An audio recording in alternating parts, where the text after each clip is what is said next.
Welcome back to another episode of the DNC Reviews podcast. I'm Arjun. As you know, we also have Ronan here today. Sadly, we are missing a host song. He's off doing his own thing. We choose not to get involved in his business, but today we have a really fun episode ahead of us. We have an interview with a guest, a friend of Ronan's from Japan, who goes by the artist name Deezon. Big dreams, big plans need to go. I can take it back, reload on the main film. And we just have some questions about his artistry and his music and just his journey and what he plans to do next. Just start talking about, introduce us to like who you are and how you kind of discovered your passion with music. I'm Will. My artist name Deezon comes from my middle name, which is Deezon, just spelled kind of differently. I sort of came to music, I don't know, I've sort of been something I've been doing for as long as I could remember. Something that's really helped me through hard times and I think a lot of artists could relate to this, but it's therapeutic, Also, I never really get bored at home because it's always something I could do. It's made my life a trip. That's what it's done. Wait, Arjun, can you relate to some of the stuff he just said, I make music too, but I've only started taking it seriously for the last few years. Like when me and Ronan used to go to school together in India, and now I'm in London and he's in Japan, but I've still been keeping at it, and I absolutely agree with the whole therapeutic aspect of it. I just think it's like even if I'm not gonna drop the song, it's just fun to just make. But yeah, we gave some of your songs a listen, and first impressions of you as an artist was you're mad versatile though. You can go from I was just going down your YouTube, and we start at a song where you're singing and there's a nice chorus. You got the female artist on there as well, and it's a nice indie alternative song, and I'm all right, cool, that's great. And then I keep going down and I get to Tantrum, which is the next one on there. I don't even know how to describe it. It's a Jid, Denzel Curry type, Suicide Boys type shit, and it goes really, really hard. And I was is this the same guy? It's really cool how you can sort of dip in and out of different styles. And I was just wondering, are you just saying all right, today I'm just gonna see what I want to do and do whatever I want? I'm not gonna restrict myself to one genre. I think the music that I want to make is more chill, more calm, But then the music that I listen to a lot and the music that I actually make but never really release is a lot more the stuff you'd hear on Tantrum, because I think what I was going for on that song was sort of a Joyner Lucas type thing. That's the type of stuff that I make a lot. I feel I just listen to so much music, different kinds of music. I can draw inspiration from so many different places. I don't like to restrict myself to one thing, Can you just tell us what kind of music you listen to, who your favorite artists are and who your least favorite artists are? I don't know. Recently I've been listening to a lot of To Pimp a Butterfly, Kendrick Lamar. I'd listen to a lot of Denzel, a lot of sort of more unknown artists that maybe blow up on TikTok or SoundCloud or something that maybe aren't mainstream. A lot of Dreamville or JID. Of course, there's Pop Smoke and everything, but I don't want to just list artists that everyone's listening to, Yeah, so what we got next is how does the process of recording go? Do you say to yourself, all right, today I'm gonna record, and then sort of set a certain time for yourself to go? Do you pre-write songs in your notes app? What's the whole process beginning to end of making a song? Really depends. I mean, sometimes I'll start with I'll just have an idea for a song, and then I'll start writing it. And sometimes usually it's I start with a beat and start making that and everything, and then this song will come after that.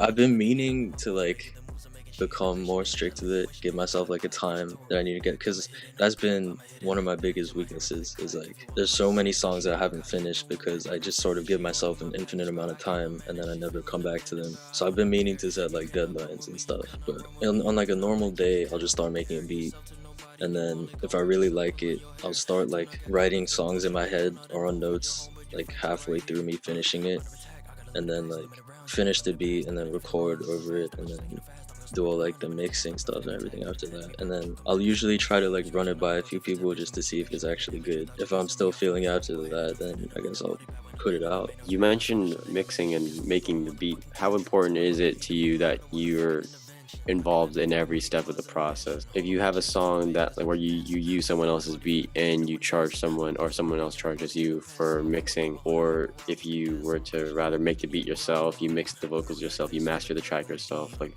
how does that differentiate and how involved are you in the process? I usually like to be pretty involved in the like usually do most things myself. Sometimes I'll like take a beat, like a free beat of the internet or something. I'll still like chop it up, and like it won't just be the exact same thing. There'll be like little small variations. Like Tantrum was a beat of the internet. I didn't actually make that, but then there's still some parts I cut out and then like rearranged it. I know I have like an image in my head and I need to like portray that. But in terms of like mixing and everything, like the vocal, I never actually like have gone to anyone for mixing or mastering or anything. I probably should, but I don't know. I haven't really like reached out to anyone. I don't really. So I don't know. I sort of just do it all here in my bedroom. All right. Well, can you tell us about the process behind how you made like so far so good?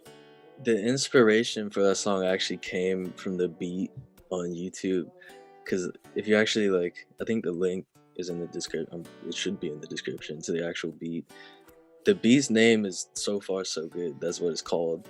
It's like a Mac Miller type beat or something. So I found it, and then I started like writing to it and stuff, and then I got lazy, right?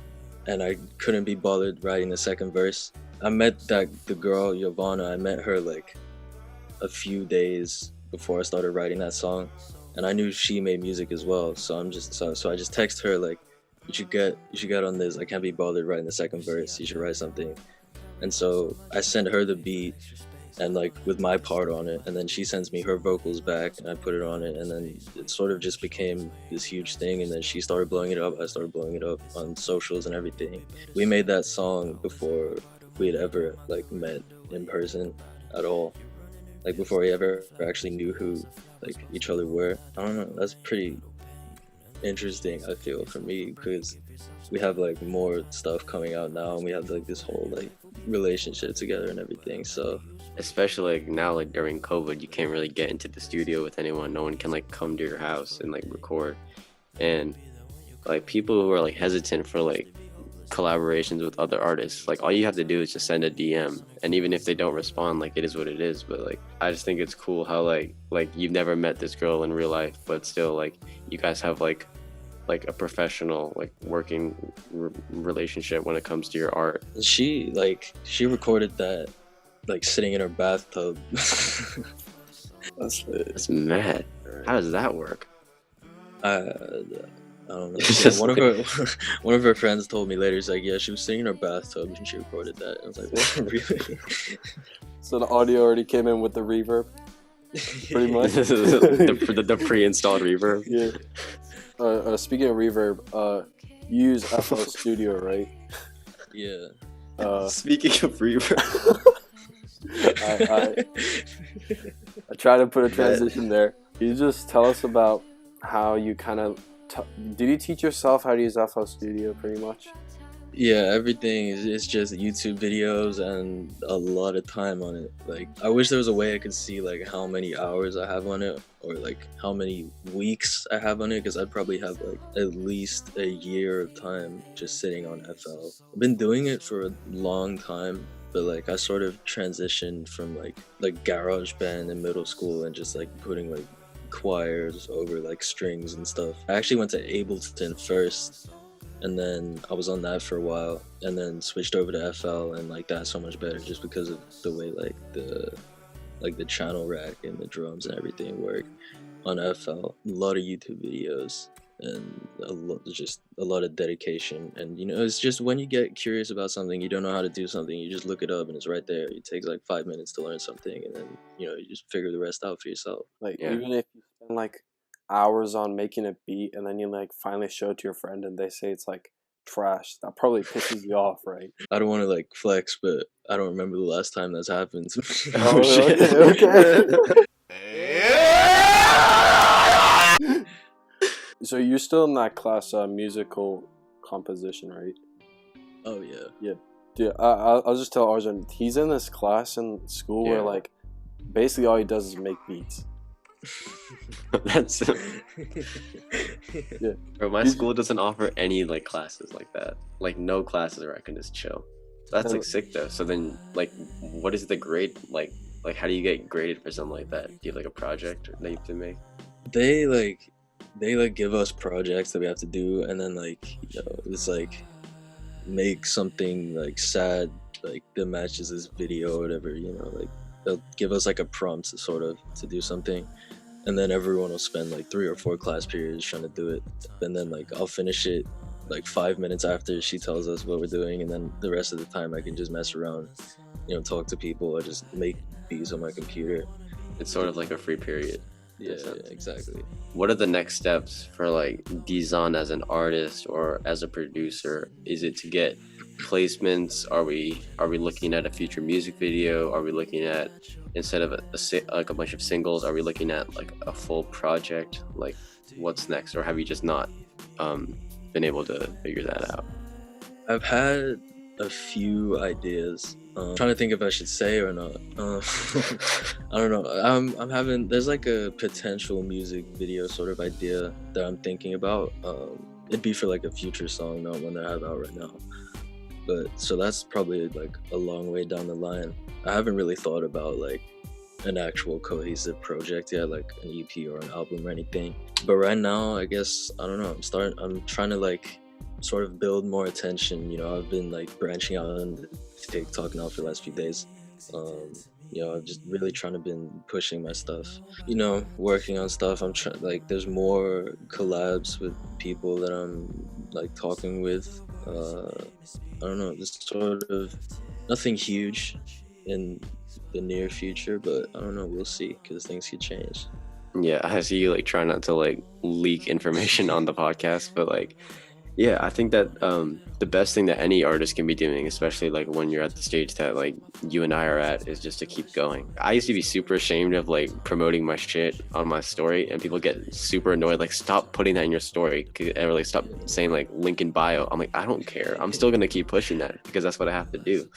And I think that like exploring TikTok as like a new avenue is definitely a really good idea, because we see people blowing up like every single day, and all you really need is like a 16-second like soundbite that just hits, and like you could be next up. Like it's that easy. So Exactly.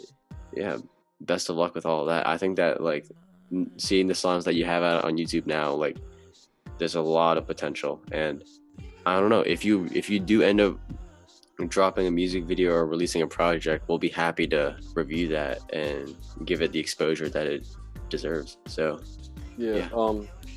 As Arjun mentioned previously, you're very versatile in your sound, so you have like a lot of potential. You could literally do anything, and like it wouldn't. yeah, be no, that much like of he a could do surprise. anything and it'll sound like fire. I think Arjun can help you, but like you need to somehow find a way to put your sound on Spotify and Apple Music and all that. Like Yeah. Arjun, how do you do that?